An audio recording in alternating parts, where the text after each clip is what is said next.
yes, we in this fucking bitch. The fuck? Like, I don't know how I did this shit, but I did this somehow. I'm live on Facebook, I'm live on YouTube, and I'm live on Instagram.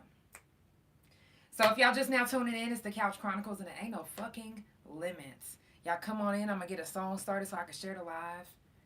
Come on in, Kasper. Y'all already know what time it is. I definitely appreciate anybody that comes and tunes in and watches and keeps up with the couch. Share the live, share the live. I appreciate y'all. I appreciate the money cause I grew up in the struggle. Appreciate the hood cause it taught me how to hustle. Went through some hard times when I was down in my knuckles. I appreciate the ones who stuck around, just know I love you. I appreciate the long days in the trap. Appreciate the road every time I made it back. I appreciate the hard tan in that white. A nigga play with me, he don't appreciate his life, don't appreciate his work. And I appreciate the things that I've been through cause it shaped me to be who I am. And I promise it's the truth. I swear, handling my business, I'll be counting my days, cutting off a couple niggas and continue to make my moves. Yeah, I got shit that I gotta do. Play with me, then you are a fool. Keep playing with me, you wanna be lame. You see, I'm tryna be nice, but you keep guessing my case and my baby. Something ain't right with this picture I see. So I got you back to keep my energy. They already know the vibes. It's the Couch Chronicles, and there ain't no fucking limits. Yes, ma'am. Yes, ma'am. We Oh no, here. you can just call me Janelle. We don't do the man word over here. I ain't that. Well, I am old, but I ain't that old. Hey, I'm from the South. You know what I'm saying? Okay. You gotta come with respect. I know that's right. Now, first off, Kasper, where did you come up with your name? So it's actually a really crazy story. I'm born and raised in New Orleans. Okay. The majority of my life out there. And growing up, I had a all-white boxer named Kasper. And he was my favorite dog. He was like my best friend. And he wound up passing away during Katrina.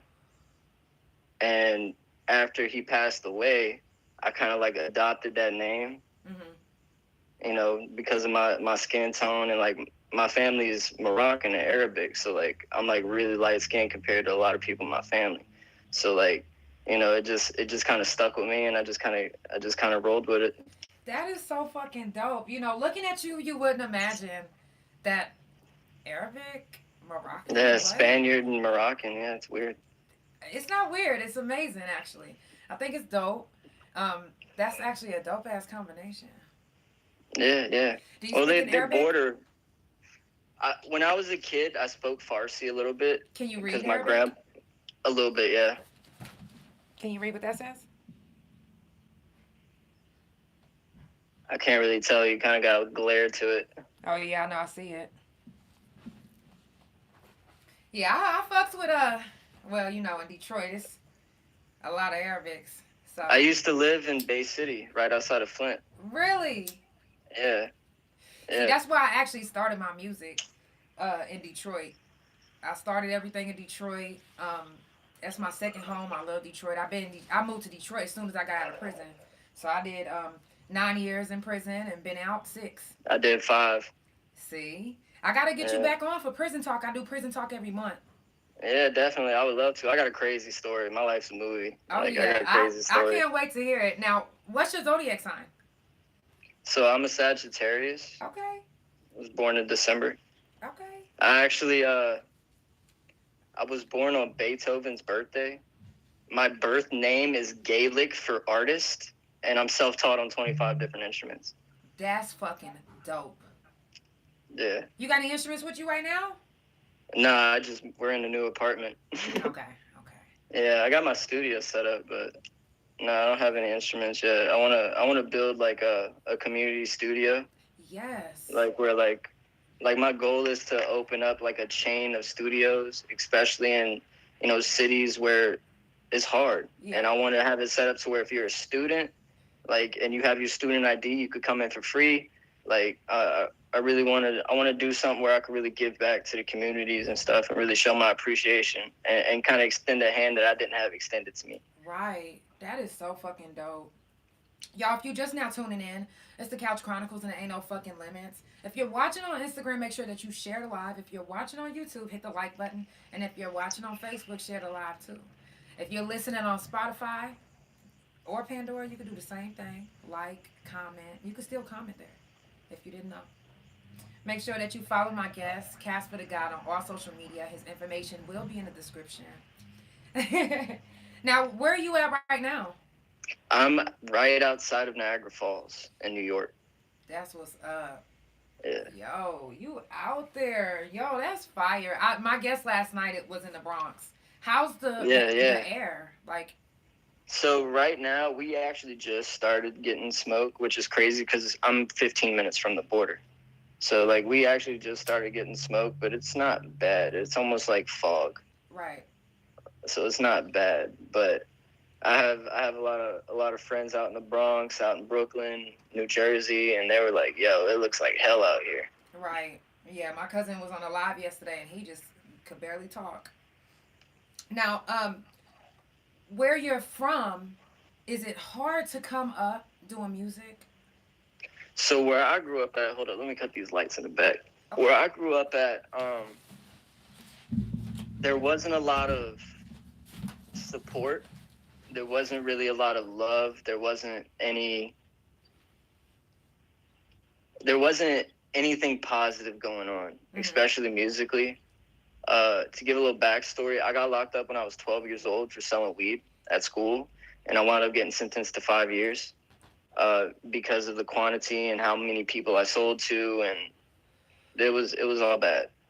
Uh, I wound up not taking it to trial and taking a plea deal because I knew if I was caught dead in my rights. Like there was no way I was beating the case, and if I took it to trial, they were going to try me as an adult, and I would have been facing 47 to life. Right. So, absolutely not. So they offered the 5 years, and I was like, I'll be out before I'm 18. All right, yeah, that's cool. And it wasn't easy, but like I said, God has a plan for everybody.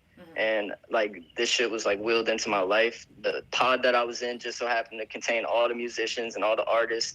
The CEO of that pod was best friends with Kevin Gates, and he used to like FaceTime Gates while we would cipher and stuff like that. Gates would come and visit us. He started mentoring me a little bit, and he actually linked me up with somebody in Future's camp. When I got out of prison, I wound up working with Future's team, got a deal, fumbled the bag absolutely, did not know what I was doing, squandered a really good handout, but it taught me so much. Okay, Like, we need to get into that. Yeah, it's crazy. One, that's dope as fuck that you even experienced that. That not everybody can even say that at all. That's amazing. But I do want to get into the squandering your deal because a lot of artists they think they know it all, and I don't give a fuck like what you think you know. Trust me when I say when I first started, I got fucked over so much. That's why I do a lot of stuff that I do for free. And I teach artists how to use Pro Tools, how to record themselves. I'm my own producer and engineer. I don't even I don't even go through that shit no more. I just do my own thing. Fuck that. I'm gonna and I teach people because nobody taught me. And if somebody taught me what I know now, I wouldn't have got fucked over. So right. That's exactly how I feel, and that's what I do. What I do now. I'm an A&R now, and I basically do the majority of my work for free. Like I just want to help people. I just if you get a W, that's a W for me. Right. Like if I can help you out and that helps you down the line. Like, and I get so many messages all the time. Yo, thanks for connecting me with so and so. Because of this, I got this, and now I'm doing this. Like, right. So it's like it's a win for me. And like a lot of people don't like that type of energy. A lot of people can't handle that type of energy because it's like a lot of people just have these ulterior motives, especially in the entertainment industry in a whole. So yeah, no, and they always it's think crazy. that if you're doing something nice, that you got an ulterior motive as well because that's how they've been done. But trust me when I say, if you deal with me, there is no ulterior motives. If you a man, I'm gay as fuck. You ain't even got to worry about me hitting on you at all. Fuck with that. Women, I'm married. Don't even worry. You safe with your girl. Same. 5 kids. Hey, look, I'm locked down. Really? I wanted 10. I'm having my first boy now. What? I had all girls. What's up? Congratulations. Yeah. You got a lot going on. A lot of good things. Who exactly, like, since you've been out, like, who have you worked with that's a big name that maybe you might want to mention? So I really don't work with a lot of big name people, mostly because of ego. But one of the bigger artists that I like to work with, he's actually watching live right now. Shout out to Antidote. Shout out to the whole 4400, man. Hey, shout out to the whole 4400. But right now I'm working with a few artists from Trash Gang, which is a really big underground label. I've been working with this artist Caution, who's super dope, super big artist. I'm trying to get this 3-6 Mafia feature set. I already got Project Pat to like, yeah, we'll do it 100% for free. And then Juicy J said that if I could get DJ Paul to agree to it, that Juicy will do it for free too. That's what's but up. it's getting DJ Paul to want to do it, which is going to be the kicker. Right. And he's gonna want a bag. So I'm just trying to figure out the best way to go about that. Mm-hmm.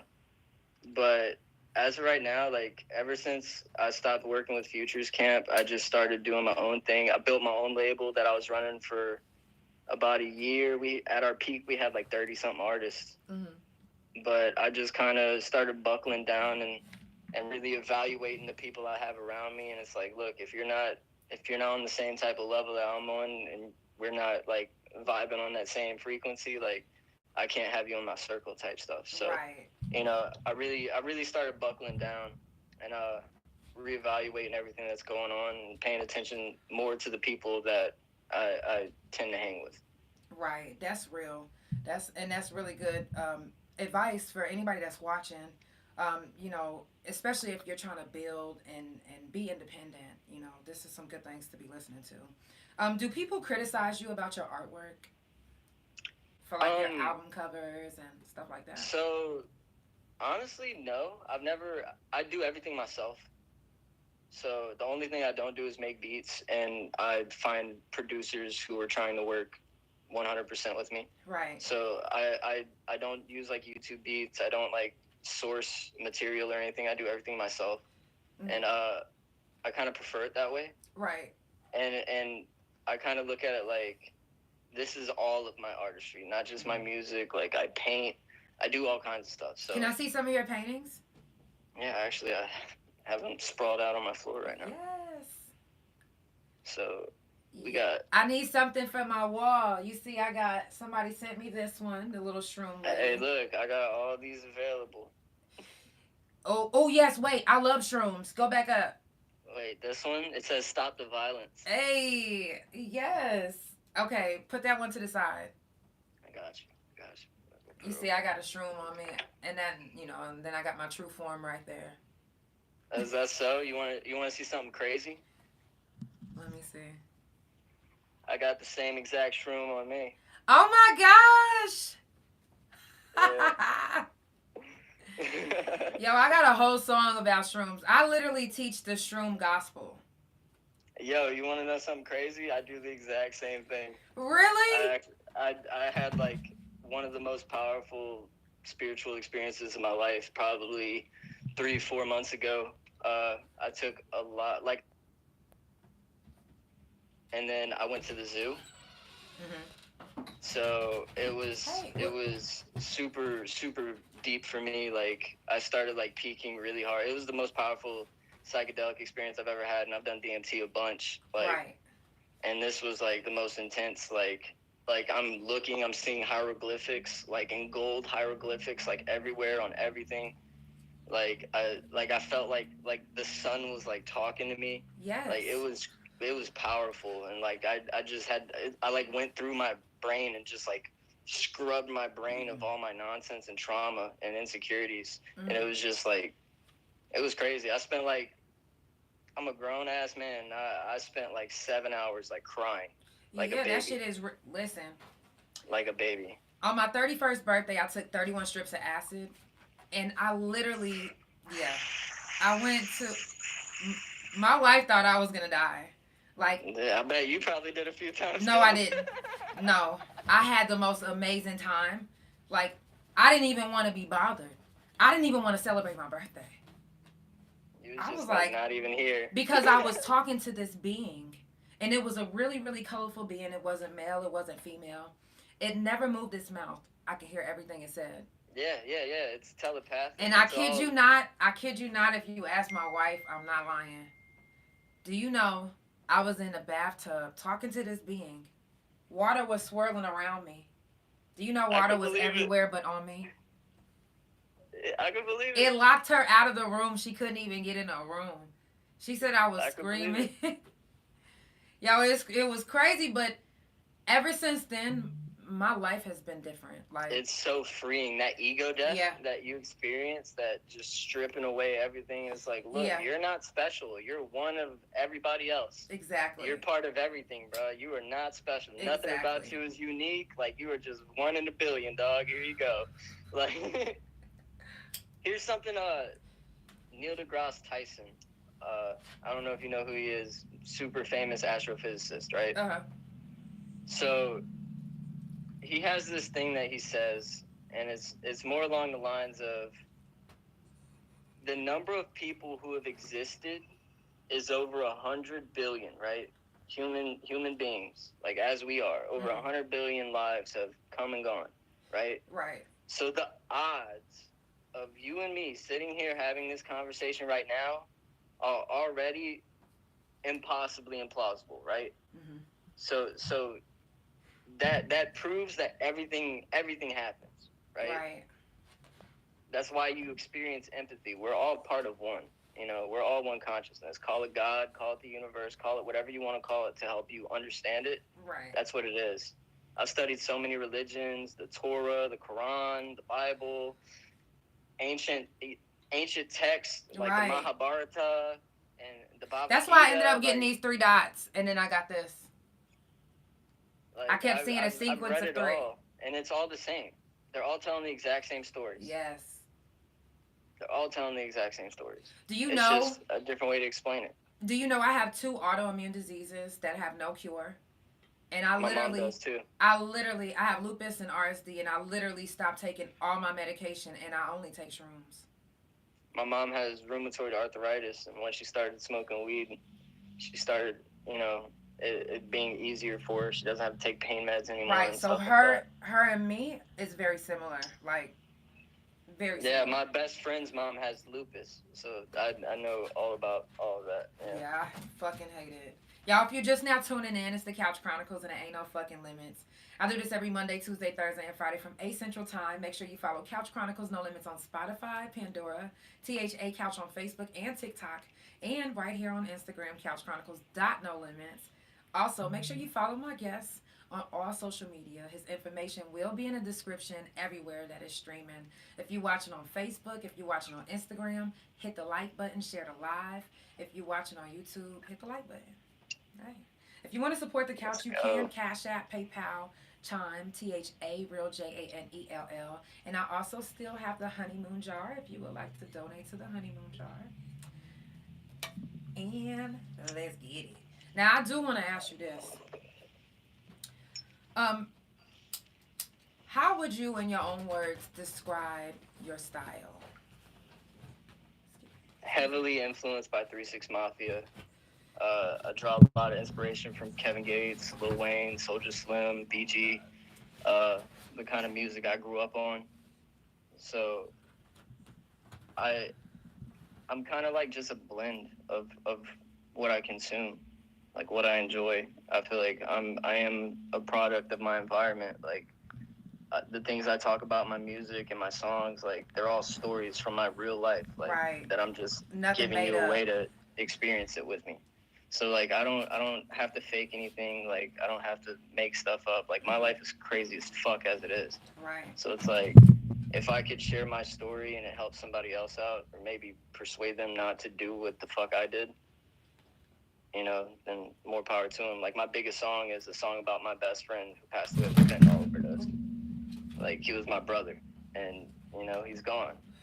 So like that was my biggest song. It was like me denouncing like fentanyl, Percocets and Xanax and all that kind of stuff. Like it was like my ode to the junkies of the world. Like, hey, wake the fuck up. Yeah. Because I was one of them, and I could have been just like he was, and not be here for my kids. Right. So it's just like I just want to share my story. Like, Right. this is therapy for me. I don't do this for money. I make good money from it, but it's not why I do it. Right. Like, I do it because my soul craves to get this out. Mm-hmm. So I feel like I was here for a reason. And you are. And you are.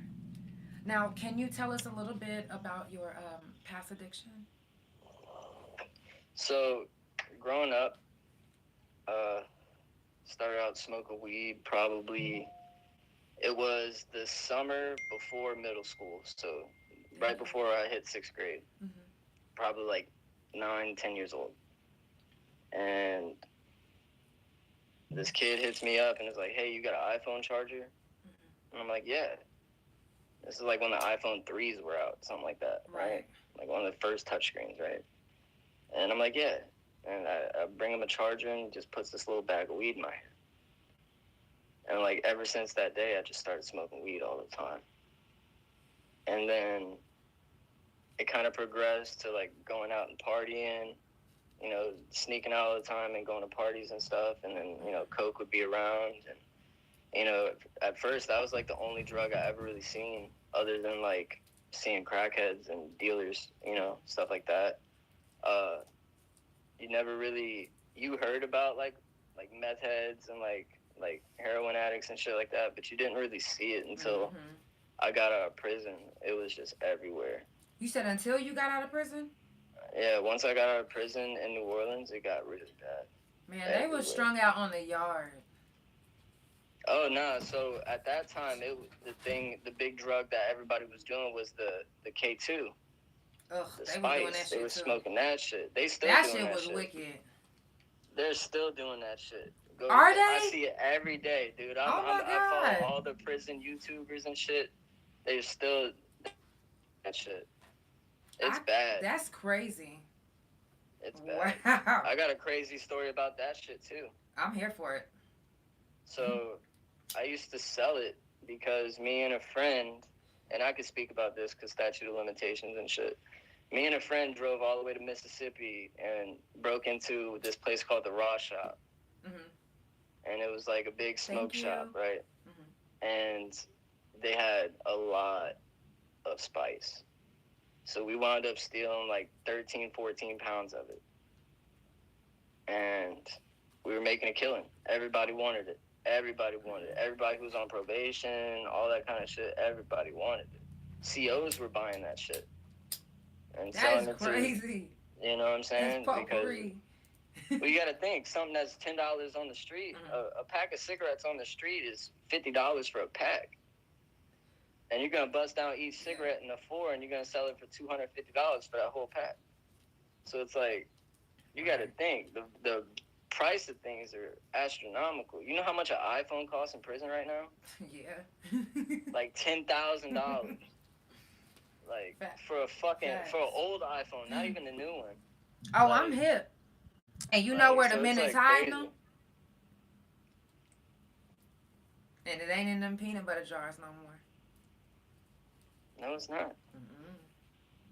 It's bad, dude. But let me ask you this. If you, heaven forbid, ended up getting locked up today and they gave you a big sentence and they told you, and you had a phone, police coming, it's an iPhone 14.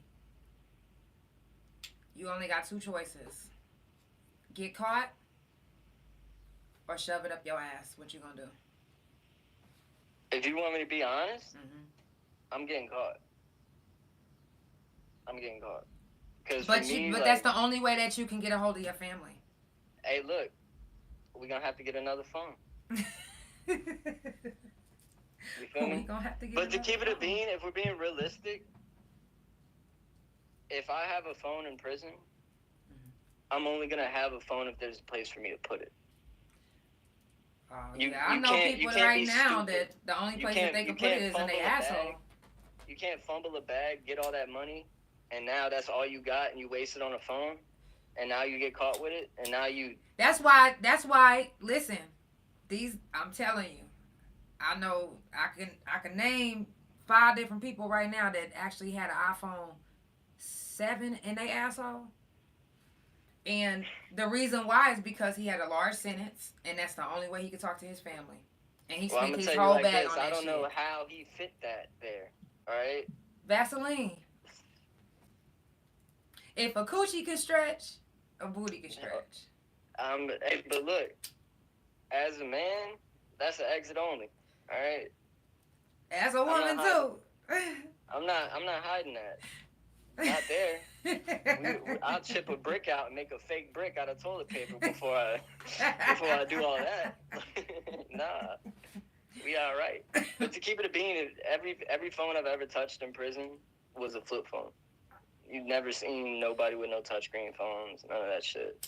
Yeah. Like people on TikTok and all that. Yo, I'm like, right. You had to get it in by a CO. Yeah. Well, not to. necessarily.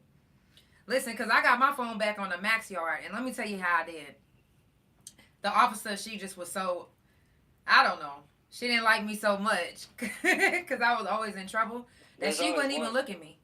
I said, bet. I put my phone right on the sink, took my clothes off, coughed and squat, put my clothes back on and put it in my pocket and walked off. And you didn't have to walk through the detectives? Nope, I had already did that. My last thing was the strip search. Nah, see out here, that shit's not fun. They're on them cameras, right? They have one person whose job they is on it, but listen, I had been by that time. I think I was in there like cameras. 7 years. So for me, like, it really didn't even make no sense for me to touch a phone. Like, you didn't have that much time. I only did it very specific times. Like, you know what I'm saying? Like, cause like the pot I was on was chill. There really wasn't no fighting and none of that shit. Right. Like we would fight if there was a problem. Like we handled that. Like there is no talking. Right. There's no what's up with you? Like nah, hey come on. Like there's just certain things you do. Like right. Like you don't even have to say nothing. Like if you get down and you start tying your boots on and we chilling in the day room, all right, we know what time it is. Right. Everybody go grab their seat and scoot back to the wall. and whatever's finna happen. So, you know, it was never really anything like that. I came in real young, but the place I was locked up at, they got people from 10 years old to 24. So it's like there ain't no forgiveness. It don't matter if you young, right? So it's like I learned how to handle myself and carry myself real quick. Damn, so, what'd you say, 8 to 80 or 18 to 80? So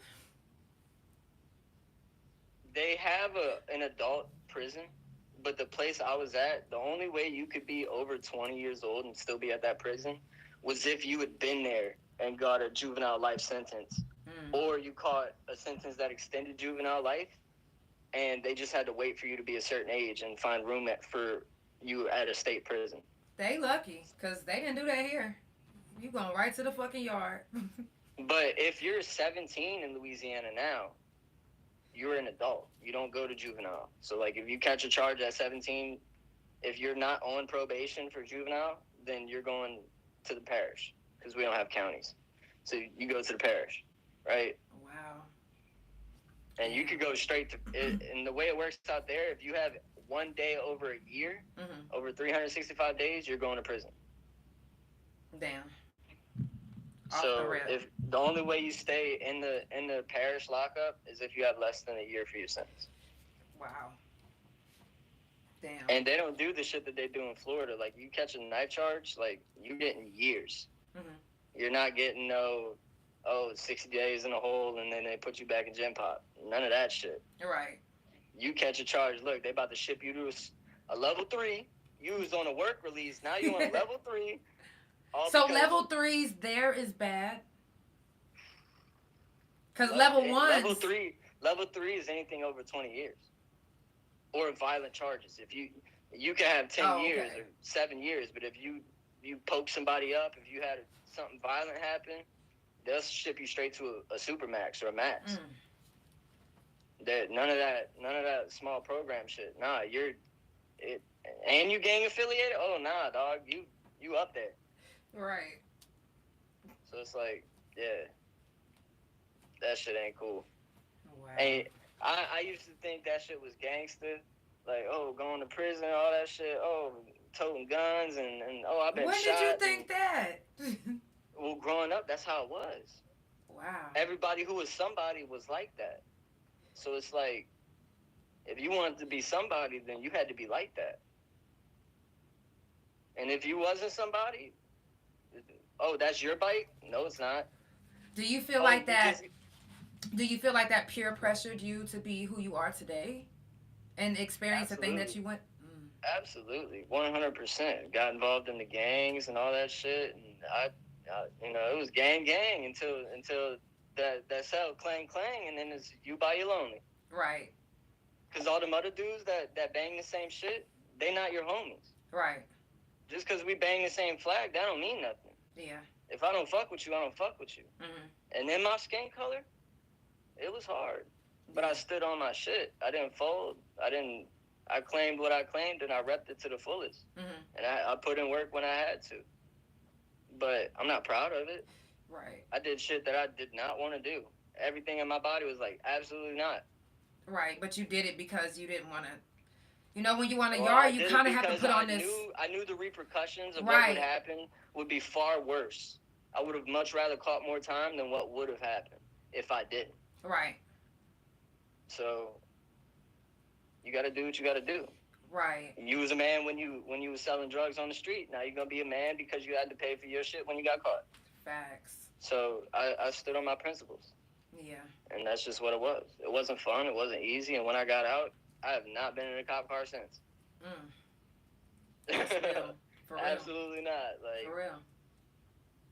It's not fun. I got implicated in a murder, like all kinds of shit. I beat an entrapment case. Like, what type of toll did that put on you? It's stressful. Yeah. Did you get depressed? Wait, go ahead. Did you get depressed? Oh, absolutely. I have PTSD. Like, I still deal with repercussions from the things that I did as a child. Like, I don't live in New Orleans anymore for those reasons. Like, last time I was out there visiting my mom, somebody tried to kill me. Got shot at 60 times. Somehow didn't get hit. Mm-hmm. Motherfuckers be blind, I guess. I don't know. But does that make you, does that put you on I'll put it to you like this. I don't leave my house unless I have to. I don't have friends. I don't hang out with people. If I'm not getting paid to do something, I don't do it. Mm-hmm. Right? So it's like, it just put me in a whole different mindset. Mm-hmm. Like, it showed me the reality of life. This shit's not fair. It's not fun. My 15-year-old little brother just passed away. Mm-hmm. So it's like, because of drugs. Mm-hmm. Like, so it's like, it woke me up to what life really is. Mm-hmm. For a while, it made me really cynical. I was really nihilistic. Everything's bad. Everything's hateful. Stuck in the negativity. But over time, like, I learned that energy is energy and it's not biased. Mm-hmm. So when you put out that negative energy, negative things are going to consistently keep happening. Mm-hmm. And I just learned to stop being negative. I don't entertain negativity. Somebody says something I don't like. Boop, this is the internet, baby. I could get rid of you. Right. You don't exist anymore. Exactly. So it's like, and what? Right. You pop up again, boop, disappear again. So it's like, I have no space for hatred, negativity, any of that type of energy in my life. So, like, I do everything I can to cut it out of my life completely. Mm-hmm. And I keep it that way. Right. And ever since I started doing that, my life has substantially gotten better. Mm-hmm. The fake people show themselves all the time now. Like, I don't even have to put you through the ropes. Like, I can see it clear as day from day one. Mm-hmm.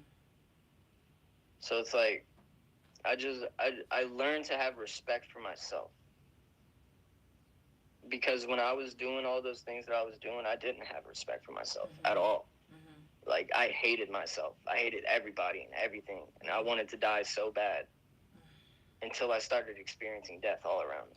Mm-hmm. Then I didn't want to die because it didn't look like they were having a good time. Mm-hmm. I watched my brother get killed in front of me, blood out in my hands, mm-hmm. shot in the neck with AR-15. Like, I've witnessed a lot of pain and a lot of trauma, and because of that, I feel like it has shaped me into the person I am. Mm-hmm. And it's hard. like it's hard to have feelings, like unless it's towards my children. Like I really don't experience a lot of happiness or anything like that. It's made me very callous. Mm-hmm. And I'll be the first to say, like, if you need help, go find it, because there's some things that you can't deal with by yourself. Right. And there's no problem, and there's nothing wrong with you for getting help. Mm-hmm. Because I've had to get help many times. Now I'm good. I smoke a lot. I do shrooms. It's legal out here. I could go to my dispensary and go buy it. So it's like there's too much information out there.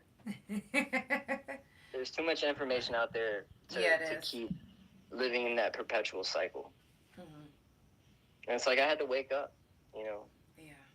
I was living for other people instead of living for myself. Right. And it made me dislike who I was. Mm. And now that I've kind of like been reborn in a sense, mm-hmm. like I couldn't see any other way of doing it. Right. But in that same breath, like if I could go back in time, I would never change a thing. Because I feel like everything happened exactly how it was supposed to. Facts. I maybe wouldn't have fumbled that bag, mm-hmm. but other than that, like I would have did everything the same. Right. I would have still sold the drugs. Like I would have still gotten to the fuckery. Like I would have did everything the same.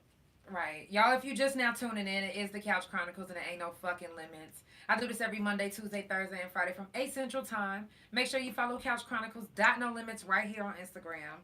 Couch Chronicles, No Limits on Spotify, Pandora, THA Couch on Facebook and TikTok, and my main YouTube, Instagram.com, and my TikTok, all of that. THA Real JANELL. If you would like to support the couch, you can Cash App, PayPal, or Chime, THA Real JANELL. If you're watching on Facebook, it is lagging. I will repost the whole video. If you're watching on Instagram, and if you're watching on YouTube, make sure that you hit the like button and share the live, because you can still share the live. Make sure that you follow my guests on all social media. DM me. Make sure that you follow my guests on all social media. Kasper the God, not Kasper the Friendly Ghost, okay? This ain't that, but he do got a ghost right there. Don't play with him. There's a tombstone, too. Now, deep story behind that tattoo. Huh? Tell me. So there's a deep story behind that tattoo. Let's go. So when I first moved out here to New York in 2018, the first time I came out here, I started a label called the Hellboy Collective. Mm-hmm. And I met this kid at a skate park. And the first day we met, we just like clicked. Mm-hmm. His name was Honda. And we met up that night after we skated all day and all night. We went back to his apartment, and that's when I found out that he had cancer. Mm. And he swore me not to tell anybody. He didn't want people to look at him different, but he always wore this fanny pack. And I never understood why he wore this fanny pack, but it was because he has tubes hooked up to him. And that fanny pack, like, holds all of the tubes together. Mm. So we made a project that night, ironically titled, We're All Gonna Die Soon. And a few months after that, he passed away. Oh, wow. So I got the tombstone for him. And then I have a rose for my brother who passed away. Mm. So, yeah. And I have a cross for my other brother who passed away. Oh, and I have to get another one for my other brother who just passed away. Yeah. So. I'm sorry for your losses. I'm so glad that... These are lessons in life. Right. I'm so glad that you were able to pull out of your trauma. Like, I mean, I know you still go through it a little bit. But I could tell right now that you're a very strong person and that you've overcome a lot. Seriously. Now, what genre do you consider yourself? Depends on what I'm feeling that day. Okay. I do everything. I'm actually working on like a 90s like Boys to Men style R&B song right now. Okay, hold on. But I do everything. Like on my last album, I did an alternative like grunge, alternative metal song. Mm-hmm. I do predominantly like boom bap, shadow rap type, funk, like 3-6 Mafia type music, pretty much. Like, that's basically the kind of music I make. So if a label signed you today, what genre would they put you in? Label's not signing me because I'm turning them down. It doesn't matter what number it is. I've got offers from every label you can name right now: Epic, RCA, Republic, Sony, Capitol. Like, if you're offering me money, it's because I'm doing something right. Right. So I'm gonna just keep doing me. Why am I gonna pay you to do my job for me? Facts. I can do it. Facts. I'm a big boy. You know what I'm saying? I can handle my own. See, I don't like to be put into a genre either because I do everything as well. Like I got country songs, I got rock songs, I got everything. I love music. Yeah, yeah. I'm genre fluid. So yes, very. I used to have that in my bio, but then people thought it said gender bender or gender fluid. And I was like, yeah, we ain't. You was like, yeah, nah, we ain't doing that. Now, how many songs do you have that's by yourself? So I really don't do too many songs by myself for a particular reason. It's actually for a marketing reason. It's because I draw so much inspiration from other people. I like learning. I like absorbing information. So I look at it like if I have a song with everybody, you can't help but know who I am, right? Everybody knows who I am. Like, you can ask anybody in any state, somebody's gonna know me. Like, so it's like, it's for that reason. If my face is everywhere, you can't help but see my face. Right? And also, like, nowadays, a lot of people's attention spans are really short. It's really hard to capture that. So I look at it like, I've done verses that are like 30 seconds for artists. And been told, like, yo, this is my favorite part of the song. It's like that 30 seconds. So it's like, if I can give you that and that's enough for you, then we're going to keep doing it. Now, I do have, like, out of, like, 60 songs, I probably have, like, 15 to 19 that are solo tracks. Oh, I only found 3. I was looking. See, you probably found Night Terrors. Yes. I have Trench Baby, which is a solo version, and I have one with a feature. I have Night Terrors as a solo and one with a feature. Okay. Let's see. Hold up. I'm going to pull up my catalog. It's crazy because my next question was, would you say that you're more comfortable doing features than being by yourself absolutely. on the track? It's way easier. So are you in? So you just want it to just be easy for you? No. It's just I do what comes to me, right? So like the way I write my songs, I'll be writing a song and then I get stuck. I get writer's block, so I just move to another song and I start writing another song right away, and I just keep doing that. So I'll have like half written like 30 songs, and then when I go to record, I've got 5 songs ready to be recorded, so I go knock out all 5 songs. Right. And it's easier when I'm working on my own projects. Other people are like, yo, we want a song, you need to drop something. And it's like, yo, I'm working on an album, I can't just drop shit. Right. So it's like, all right, I'm going to do all these features. All these artists want features, so boom, I'm going to go bang this one out, bang this one out, bang this one out, record all of them the same night, send them all out the same night. Like, so it's... How many features would you say you have? How many do I have? Yeah. Probably, I've got 57 tracks on SoundCloud right now, and that's like where all of my songs that I keep out are, even the ones that aren't on all plats. I have 57, I want to say 46 are features. And that's just the ones. And that's every state. Do you have anybody in Oklahoma that you've done a feature with? I'm actually working on a song with an artist in Oklahoma City right now. Okay. My part's finished. He started recording his part. I'm not sure if he finished it. His dad was just in the live a second ago. Okay, shout out to ISO Gang. Yeah. Shout out to ISO. Yeah. I'm working with his son right now on a new song. Okay, baby ISO. I really like his sound, so I told him, if he can deliver me the product that I believe he can, then I'll do a whole album with him. Right. Okay, that's what's up. ISO, baby ISO. Okay. And that's another thing I really like. I like connecting with other artists. I really like. I'm a networker at heart. I'm a businessman, so it's like, what better way to get business started than to give you a fire ass track that I know you're gonna like.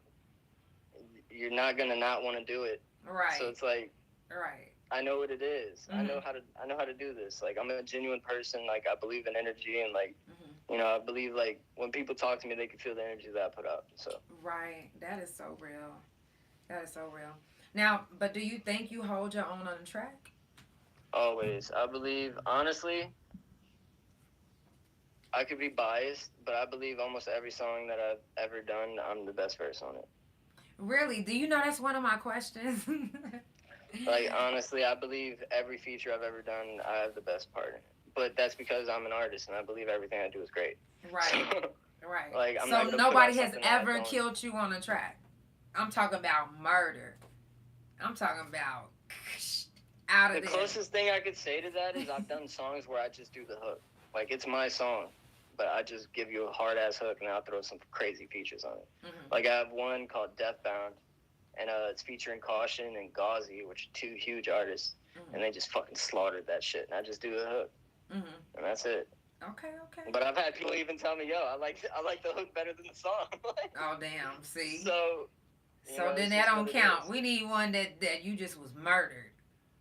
I don't really feel like I've ever done a song where I feel like I was outshined on. Okay. I feel like a lot of the artists I work with,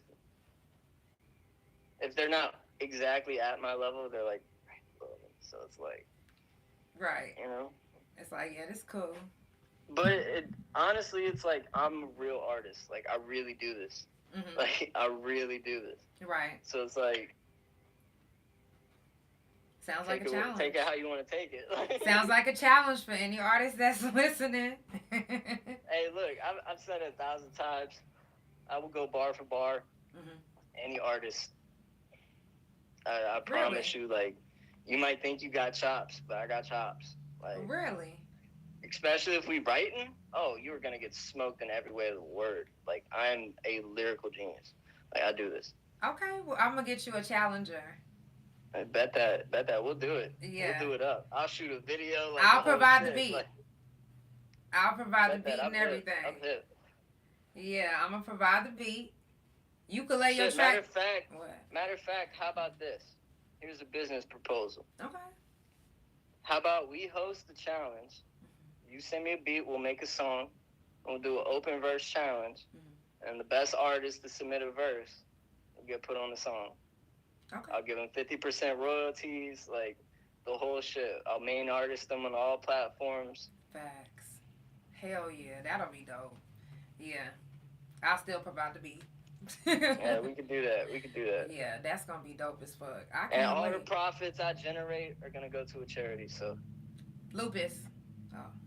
There we go. Yes. We'll set that up. Yeah, I love that. Yeah. So if y'all just now tuning in, it is the Couch Chronicles, and it ain't no fucking limits. I got a hard ass type of beat. Wait, what type beat do you want? You want something melodic? You want something? I mean, what you want to do? You want it to be bar orientated, or you want it to be something that's kind of vibey and could go viral? What do you want? Because I could give you some real bars and really, yeah. As long as y'all can go off of any type beat, I'm gonna pick whatever. I do anything. Okay. I'm really trying to get Lauryn Hill to clear a sample for Fuji's track, and I wanna make a new version of Ready or Not. Okay, well, I got one like that. Yeah, I wanted to start doing more like R&B, like 90s style shit. Kind of tired of all this new school shit. I want to go back. Okay, well, hey. Take me back home. Well, we could do a track, because that sounds like some fun. I like stuff like that. Y'all, if you just now tuning in, like I said, it is the Couch Chronicles, and it ain't no fucking limits. Make sure y'all follow Kasper the God on all social media. I got him on the couch, off the couch. He all the way in New York. Did you hear me? I mean, it's a little smoky out there, so y'all make sure y'all send positive vibes, love, and energy their way. I could close my window if y'all need me to. I'm sorry. You crazy. Y'all follow Couch Chronicles No Limits on Spotify, Pandora, THA Couch on Facebook and TikTok. Also, Couch Chronicles No Limits right here on Instagram and on YouTube. THA Real JANELL. That's also my .com and my main page. If you're watching on YouTube, make sure you hit the like button. If you're watching on Instagram, you can still share the live. I still got some more questions if y'all bear with me. Okay. Hey, we here for it. Now, do you consider yourself successful? What'd you say? You cut out. Do you consider yourself successful? Oh, in every sense of the word. Mm-hmm. I've achieved so many things that everybody told me I'd never be able to do. Like, just off of straight fucking willpower. Right. I never paid for anything. I never paid for no shout-outs, no promo. None of that. Never paid for an ad. None of that. So, like, everything I've ever gotten, like, was straight from word of mouth, straight from organic discovery. Right. So, like, I'm so proud of everything I've done. I've got over 10 million streams over all platforms. Like, I'm so fucking proud of myself. I've charted twice. I've charted on one of the hardest platforms it is to chart, Amazon. Oh, like, yeah. So it's like, and we peaked at 63 on Latin Billboard. Like, that's so dope. It's like, man, can't nobody touch me. Like, yeah. Nothing can pull me down. Nothing can break me. I don't bend. I don't fold. I'm not no futon. Like, facts. I know that's right. Yeah, like. Now, would you say that you know who you are as a person? I don't feel like we never truly do because we're always changing. We're always growing. So it's like, I don't feel like you ever truly know who you are. Right. I know where I came from. And I believe that's a little bit more powerful. Right. Exactly. That's real. I like that. What I feel message? Like too many people focus on where they're going. Yeah. And not where they came from. That is too true. Now, what message do you send in your music? Reality. I give them the good, the bad, and the ugly. I keep it completely real. Like, I talk about a lot of pain, a lot of trauma, a lot of hurt. Like, I keep it real. Like, when I talk about drugs, it's because I really lived like that. When I talk about gangs, it's because I really did that shit. Right. Like, I feel like I have to give my most authentic me, because real are gonna recognize real, and it's like you can see fake from a mile away. So it's like I give the most authentic me I could possibly muster. Right. That is so real. I like that. Now, who or what inspired you to rap? So it's actually a funny story. Made me laugh. I was like 4 years old, 4 or 5. It's like early 2000s. Eminem just made Cleaning Out My Closet. Hey, that's my shit. And it was playing on the radio. Me and my dad are driving across the river, just passing the toll booth, crossing across the city connection, going into New Orleans. And I remember hearing that song, like, from the first opening line. And, like, that feeling that song made me feel, every part of my body was like, that's going to be you. Like, that feeling that I had, all I knew was I wanted to be able to give people that feeling. Right. That's dope. And ever since then, I've just been pursuing it. I really didn't take it serious until after I got out of prison. Because I thought that it was like the NFL, like, it was just luck. Right. Like, you had to be lucky. It's like the lottery. Right. And then I realized, like, oh, like, I could just do this shit on my phone. Like, I don't need no help. I don't need no professional equipment. Don't need mom and dad's permission. Like, and, like, when I first started, my music was terrible. Absolutely terrible. But I learned. And I grew. Like, I still have songs on here from, like, 2015. Like, I was like a fucking kid. So it's like, I listen to that shit, and I'll go play a song that I made yesterday. Like, I've got 8 years of music on SoundCloud. 8 years of music. Oh, wow. So it's like, and that wasn't even that was just the first music I kept. Like, that's just the old shit that I kept. I deleted over 3.5 million streams off of my SoundCloud because it was just a lot of songs I did not like. Right. Because I started, like, buzzing a little bit off of, like, mumble rap shit when that, like, really popped off. and like I wasn't proud of it. Like I thought I was cool because I was getting a lot of streams, and then like everybody around me was like, "Yo, this is fucking ass." Like straight up, like people I really fuck with, or like, of course, there's like the yes men on the internet, but like the people I actually cared about their opinion, right. like this is not it. Like, and I just started like realizing like, oh, I don't have all the answers, Sway. Like right. Holy shit. So it's like I just learned, and I grew, and I worked. Like I make songs that will never see the light of day, just as exercise. Like, I do that to sharpen my skills too. I've made hundreds and hundreds and hundreds of songs, and I'll make them and then delete them right after. Just mix and master, did the whole shit, and then boop, delete. Oh yeah, I'm not deleting shit. Just for the sake of doing it, because I need to. It's your brain is like a muscle. Like when you're an athlete and you play for the NBA or the NFL or the MLB or name a fucking league, what do you do when you're not playing? You're practicing. All your fucking free time, all your energy goes into this. Because otherwise, you're not going to be able to play like you're supposed to. Right. So I do this shit religiously. That's also why I do so many features. Because I can do so many of them. Right. If I say, hey, who wants features? People are going to be like, me, send me one. Mm-hmm.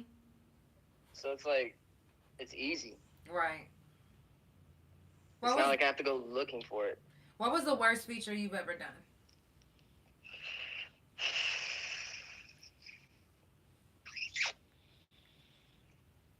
You want me to name drop? I mean, well, it is the Couch Chronicles and ain't your fucking limits, but you don't have to name drop. But worst you can name the song.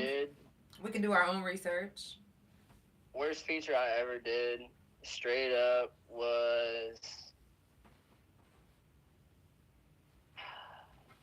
I don't know if it was because, like, even the songs that I've done that I don't like, I still like what I did. Mm-hmm. Like, you know what I mean? So it's right. But as for artist-wise, he's gonna hate me. I love you, but it was a song called Lunch. And I gave a solid-ass hook. We paid for the studio session. And my homie was on the song, and we have so many songs together. We have great songs together. But this song, like, he wrote to it, and it was not... He doesn't even like it. Like, he doesn't even like it. I don't hate it. He just really didn't have a cadence to himself. Like, he just, like, wrote shit that rhymed, and then, like, didn't develop, like, a flow for it. But, like, I still want to redo it and just put me a verse on it. Yeah, right. It's a song called Lunch. I'm going to look it up. I wrote it down. It's not a bad song. It's just, it's not what it was supposed to be. Okay. Now, where does most of your support come from? So I have a really big fan base in Japan, the Ukraine. That's dope. I did 2 shows in Japan. I said it in one of my songs. Shout out to Tokyo. Fuck with y'all heavy. That's actually dope. LA, Atlanta, Miami, New York City. Like all the major cities, basically. Right. Houston. So, like, literally all the major hip-hop hubs, like, they all fuck with me. Like, on Spotify, all my music's, like if you go listen to my stereo, like, radio station on there, it's, like, me, Draco the Ruler, Shoreline Mafia, shit like that. And I don't even really make music like that, which is weird, but that's where Spotify's like, nah, that's where you belong. Right. Like, I get put with West Coast artists and East Coast artists, but I'm from the South. And I pretty much make, like, Southern-type music. So, like, I've never understood it. But that's where they put me, so, hey. Hey. Now, do you perform or do you record more? I record way more than I perform. I haven't done a show since 2021. Really? I did. I've had plenty of opportunities, but it's just like the money's not there. Like, I've got too much responsibility going on for me to have to pay for everything. So it's like, if you want me out there, if you really fuck with me and you really want me like that, then you're gonna pay for me to come out there. Facts. That's what ISO hit me up. ISO hit me up and was like, "Yo, I will fly you out here, like pay for your room, like all that shit." I didn't even have to tell him because he knew what type of time I was on.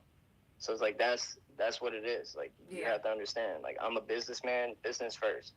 Like it's fun to network and do all that shit, but it's like business first. Facts. That's real. But when I was in Michigan, in Bay City, I had a residency. Oh my bad. I lucked out because this smoke shop that was right in the heart of downtown, the owner of the smoke shop just so happened to actually be a fan of my music. So like I would go in his shop all the time and do free pop-up shows all the time. One of the owners of the club right around the corner heard me perform and was like, "Yo, you want to come perform?" Went and performed that night and it was good, and I wound up performing there 3 nights a week for 6 months. And then I moved, and I just started focusing on making better music. That is what's up. I've just been on grind time since. Yo, you are very successful in my eyes, and in your eyes as well. But I hope in everybody else's eyes that's watching, and you definitely deserve your flowers. If I had some right now, I would get... Oh, wait, I think I could type it in. No, hold on. Let me give you your flowers. Yes. Giving you your flowers from the couch. We love it. We love it. Yes. Now, where do you see yourself in the next 5 years? Grinding even harder. Putting out a lot of music videos. I haven't done a video yet. I've been in a lot of music videos, but I haven't done any myself. Because I just didn't really feel like it was there. I didn't want to put out a low budget video. Right. And then, oh yeah, go watch my video, and it's been out for 2 years. It's got 1,000 views. Like, right. And I want to pause you on that because I got this bomb ass song, right? And it was a really, really big producer that helped make the beat. And so I was like, yo, I see you always posting everybody else's shit. Why you ain't never post mine? We supposed to be ganging them. You know what I'm saying? We both Tauruses. I was like, we supposed to be ganging them. He's like, oh yeah, I don't like the video quality. On Instagram, because you didn't even go to YouTube and watch it. But it was because the Instagram video he didn't like. Yeah, it drops it down 100 frames. So yeah, so that is definitely true about the quality. And it wasn't even about the quality that was on the YouTube video, because that's not what he was going to share. He was worried about what was being shared on. I'm like... But you got to remember, as an artist, right, you got to look at it like a business too, right? If I'm going to put it on this platform where everybody's going to see it and it's got my name on it too, it has to meet all the standards that I hold. That's another reason why I don't do a lot of features with just anybody. Like, you have to meet a lot of criteria. So it's like, you have to and look then at there's all lunch aspects. And it's not just you. So it's like, always got to remember, like, we're not just, it's not just you. It's the producer, it's the videographer, it's everybody's names on it. So everybody's kind of got a little bit of ego involved. Right. So it's like, you just got to make sure everybody's on that same page. Facts. I was saying, and then there's lunch. Yeah, exactly. And then there's lunch. And that's crazy, because the engineer for that is one of 50 Cent's engineers. Really? And yeah, he's done stuff for like 2K and the NBA and all the Nike and all these commercials and shit. So it's like, I just met Ronnie 2K actually. Speaking of 2K. What was that? Hey, speaking of 2K, for all of those artists out there, make sure you're properly releasing your music to where companies that are seeking licensing for artists can find your music and use it. Right. Can you tell them how they can do that? Go ahead. Can you tell them what's the best platform for that? So you need to make sure you've got a BMI or an ASCAP. You know, you need to make sure you're using Sound Exchange, Song Trust. Like, you need to make sure you're doing all these things. Every time you release your song, you're going to have to go back 2 or 3 times and put in information on it. But when you do it, and you do it right, your song is going to get placed in the right places and the right people are going to hear it. You're not going to be able to get put on editorials if when you're dropping your music on DSPs, all those blank spaces aren't filled. Lyrics, all that type of shit needs to be filled. If you leave it up to them to have to fill the space, they're just going to put you to the side. Mm-hmm. So you have to put in the work. It's not easy and it's not fun and it's tedious and it's annoying. But if you want to reap the benefits, then you have to do what you have to do in order to get them. Right. Exactly. What platform do you use to distribute your music? I distribute through DistroKid, but I have a record label, so I have a label, DistroKid. So my music gets released under my label, but through DistroKid. Okay. Now, do you charge artists to release through you, or if they wanted to do that? So right now, I'm actually seeking new artists for management and things along those lines.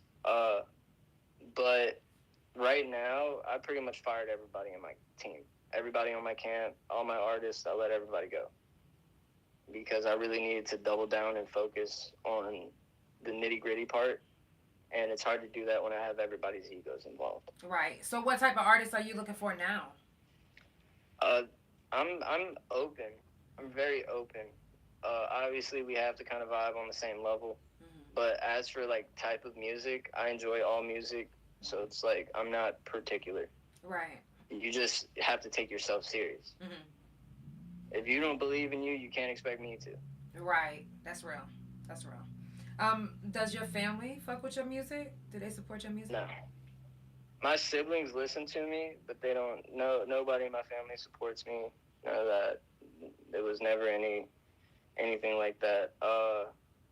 They actually like dislike me because of it, because I left. You know, I'm not. Everybody's still there. Everybody all still lives together in the same house. Like all the kids, everybody. So it's like I'm the one who got away.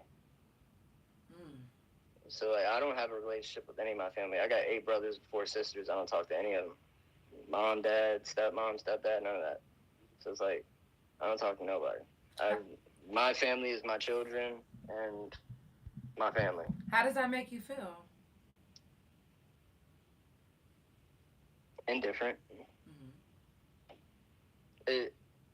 It hurts a lot, but I've come to a place in my life where I can't give my energy to things that I can't change. Right. And I know when not to beat a dead horse. Right. So, like, we're cordial, but we don't talk, you know. And when we do, it's about my children, and that's it. Mm-hmm. So. Wow. Yeah, no, That's the reality of all this, and this is why I like to be like really transparent, really open with everything, because I want the young people who are seeing this, like, this is the reality. Right. Like, right. I know Instagram makes everything look real cool. Mm-hmm. And like when I'm out and about and doing shit, like, it looks great. Mm-hmm. But like, the shit's not sweet. Right. Salt and sugar look just the same until you taste it. Facts. That's true. Oh, goodness gracious. Would you tell me? Go ahead. No, you go ahead. Oh, I was just going to say, another thing to the artist, like, you are who you surround yourself with. Mm. If you surround yourself with people who aren't successful, who aren't going anywhere, who aren't already at where you're trying to go, you're never going to get there. Wow. If you surround yourself with 4 millionaires, you'll become the 5th. But if you surround yourself with 4 bums, you're going to become the 5th. Right. You are a product of your surroundings. Now, let me ask you this. So, say somebody was on a label and they label wasn't really going anywhere. Does that, whose like, are they a responsibility product? is it are they to be successful? Is it the labels or the artists? Right. So, what do they need the label for? You tell me. Why you think I got my own? Right. You tell me. I'll tell you what it is, right?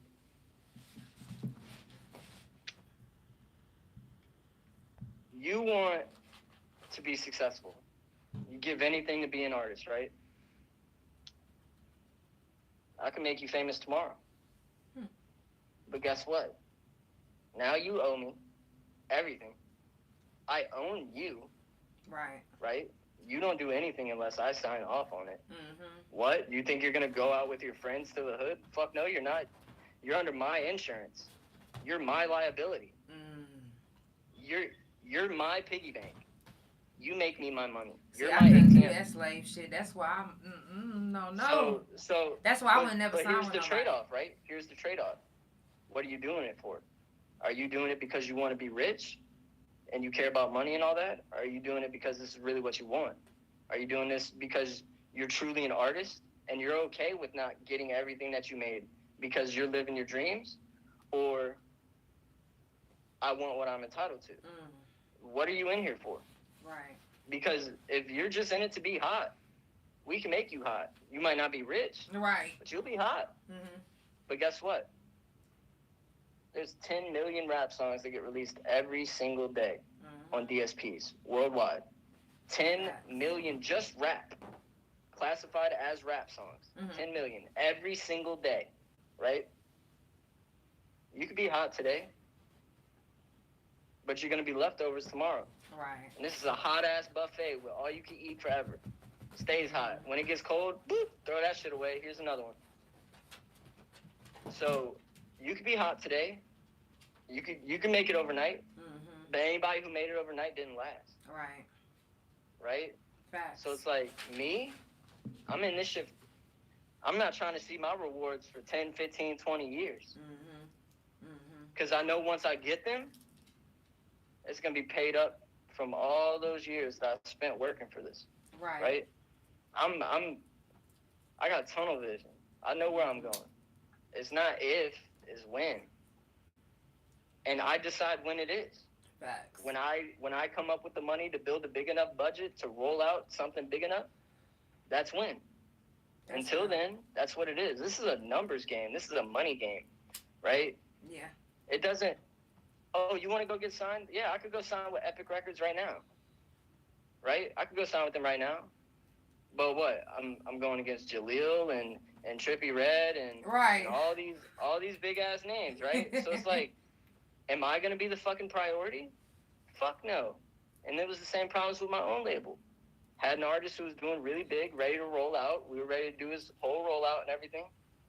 Why are you paying all your attention to him? Right. We not important? And people aren't old or grown enough to have them real discussions and maybe get told something they might not think they need to hear. Right. So it's like, at the end of the day, I'm a businessman. So this ain't for me. Everything I make isn't for me. It's for all them little babies. Right. Right. Because I want them to see all the bullshit I went through, how hard I had to work for this shit, how many times I got told no, and still made it. Right. I'm trying to set an example. Yeah. That's real. Would you say that you're knowledgeable about the rap culture? Absolutely. I'm very much tuned in.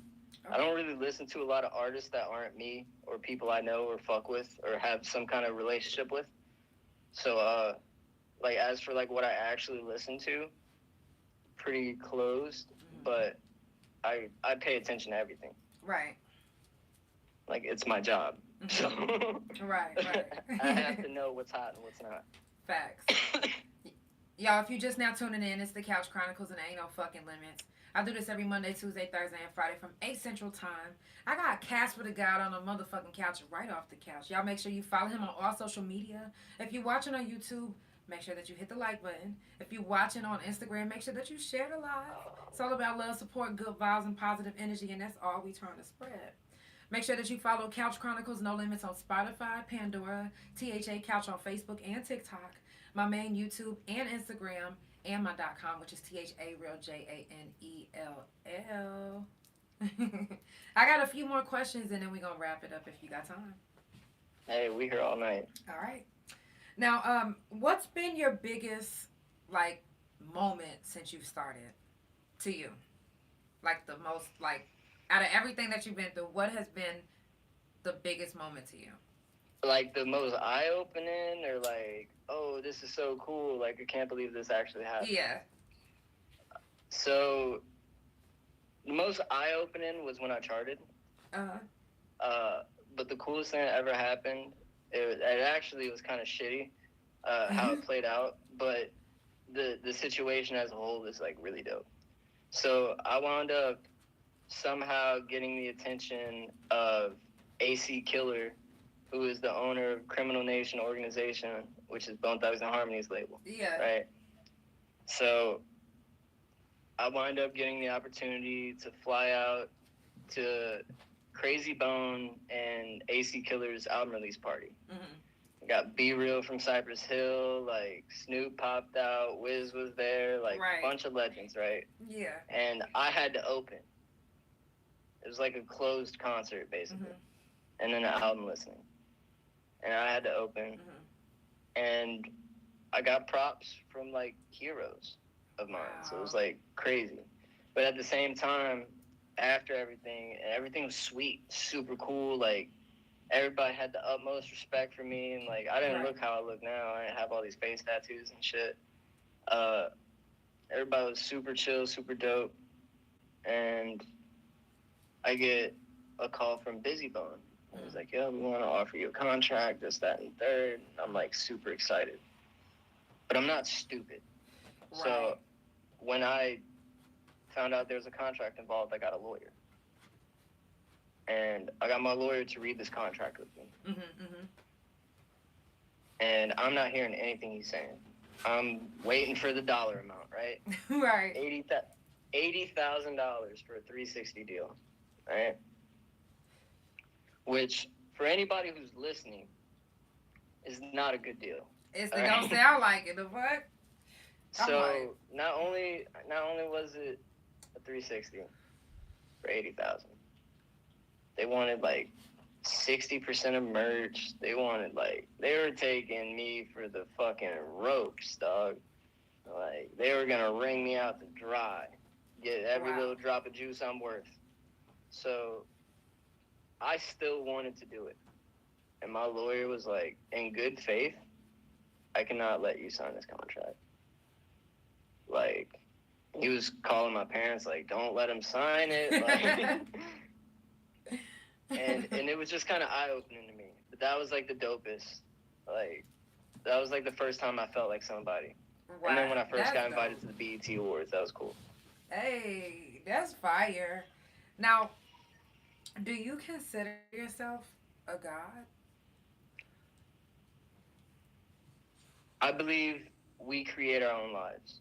I believe you're a product of the energy that you emit. So I believe that my perception of God is a creator, right? Uh-huh. But I create the things that happen in my life.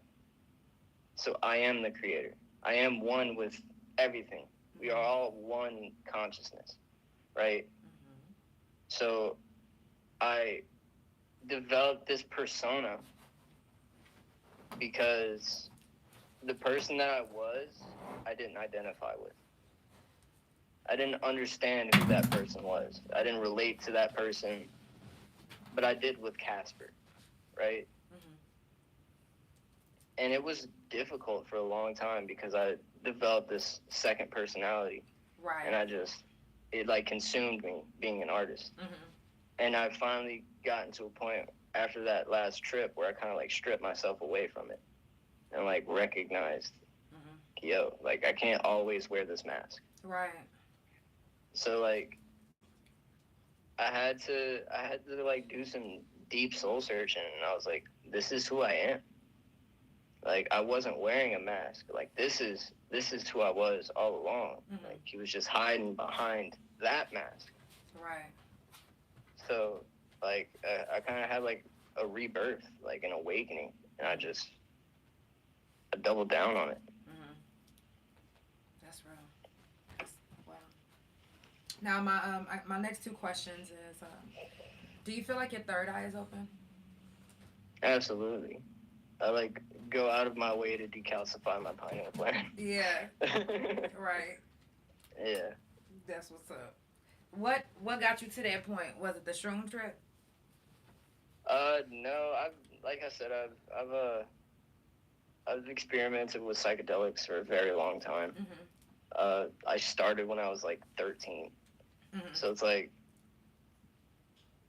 I did acid in prison, like a lot, like, a lot. I love it. Shrooms, like favorite. a lot, like so it was like I feel like it was always a part of me. I kind of feel like my life's already like been played out, and I'm just like watching it. Oh, the Truman so it's like, Show. I always know what happens before it happens, like. So it's like I'm very much in tune with like the universe and like everything that's going on. Have you seen the Truman Show? So lax. Have you seen the Truman Show? Yeah. I say that all the time that my life is the Truman Show. Do like you? That's what I was just saying. The Truman Show. Yeah. Yo, see, we here. Like Groundhog Day. Like I live the same day every day. Like I do the same shit. Like, man, this is crazy. I love your energy. I love your colors. Like, your aura is very beautiful. Hey, speaking of colors, shout out to Reason Clothing for fucking supplying me with a huge ass care package of clothes. I got a bunch of fits and shit. Fucking, I appreciate y'all's support. That's fire. It's huge to get supported by like a big company. So right, that is super fucking dope. Make sure that you make sure you tag them in the live as well. Got you. And my last question is, do you get a lot of support from the Black community? Actually, way more than any other community. Wow. So like I said, my grandfather was born in Africa.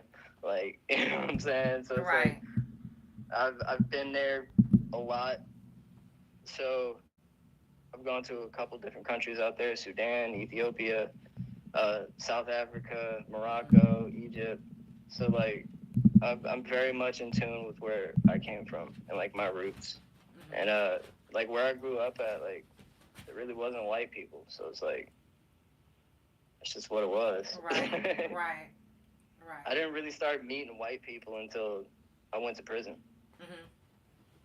Has anybody ever made you feel like you being somebody that you're not, but you knew that you was being who you are? I feel like there were people who were intimidated by how confident I was in who I am, and maybe didn't like it. But I am me. Like, all I have in this world is my word and my balls. Like, and I'm gonna walk out this bitch with both of them. So I stand on who I am. Like, I have no problems being me. Like, there's nothing fake about me. There's nothing phony about me. I don't have to pretend. So it's like, this is just me. Like, love me or hate me. Like, you're gonna deal with me regardless. Period. I definitely appreciate you for being on the couch. You all the way in New York. Here. We'll have to do it again. Yes. I do the same thing, so we'll have to link up. Yes, most definitely. Any fucking time. I am down. Yo, it's the Couch Chronicles and it ain't no fucking limits. It's Friday. Y'all go out and have a good night. But you be safe. I know I am. Be safe. Thank you so much for tuning in and thank you for being on the couch. You have a good night. Y'all make sure y'all follow Kasper the God on all social media. Follow Couch Chronicles No Limits on Spotify, Pandora. Get those streams up on Spotify and Pandora. I know y'all probably like, nah, I just listen to it now, so what? But sometimes you need to go back and re-listen to some of the other ones. Back. Do you know that today is season 2, episode number 99? Let's get it. Yeah. So go back and re-listen to some of the first episodes and go check it out. Y'all, it's the Couch Chronicles and it ain't no fucking limits. I will see y'all on Monday. Oh, and Monday is Prison Talk. So I'll see y'all on Monday. Let's get it. Hey. Have a good night.